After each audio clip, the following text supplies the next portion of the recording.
Indian institute of finance के निदेशक professor अमन अग्रवाल हमारे साथ मौजूद हैं। सर, स्वागत है आपका। अमन जी, सबसे पहले तो ये बताइए कि ई रुपया है क्या, किस तरीके से इस्तेमाल होगा? मेरे वॉलेट में, पैंट की जेब के वॉलेट में जो पैसा है वो मैं किसी के हाथ में पकड़ाता हूँ और कोई सामान खरीद लेता हूँ, उससे क्या इतर है ये ई रुपया, या फिर लगभग वैसा ही है, सिर्फ हमें पे करना है एक मोबाइल के वॉलेट से दूसरे के वॉलेट में? जी, बहुत अच्छी बात आपने कही।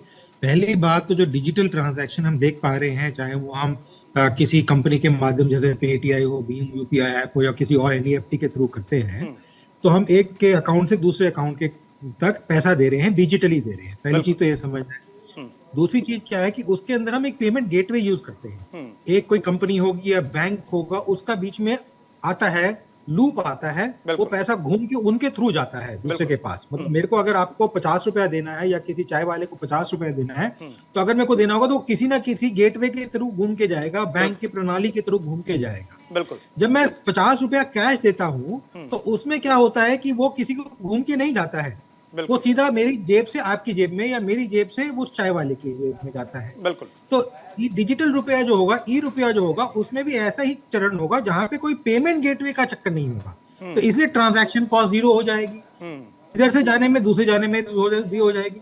फर्क ये है कि जैसे मेरी एक चमड़े की लेदर की वॉलेट हो, पर्स हो, या फिर वो पेपर का पर्स हो या कागज में रखूं मैं संभाल के, या नोटों को घुमा के रखूं अपने गले के अंदर, वैसा ही एक गल्ला हमें डिजिटली खरीदना पड़ेगा, या जो मुफ्त का दे रहे हैं वहां पे रखना होगा, वहां से फिर हम ट्रांसफर करेंगे। अब एक लेदर का बैग, पर्स जो है वो 100 रुपए का भी आता है, 50 रुपए का भी आता है, 1-1 लाख रुपए के भी आते हैं, उसमें सोन्स की लगाओ, डायमंड लगाओ तो 1-1 लाख रुपए का भी आता है। बिल्कुल। तो ऐसे ही मेरे वॉलेट से आपके वॉलेट में जब वो पैसा डायरेक्टली जाएगा, ना किसी बैंकिंग प्रणाली, ना किसी गेटवे के थ्रू, तब वो ई रुपए के फॉर्म में डिजिटल ट्रांसफर होगा।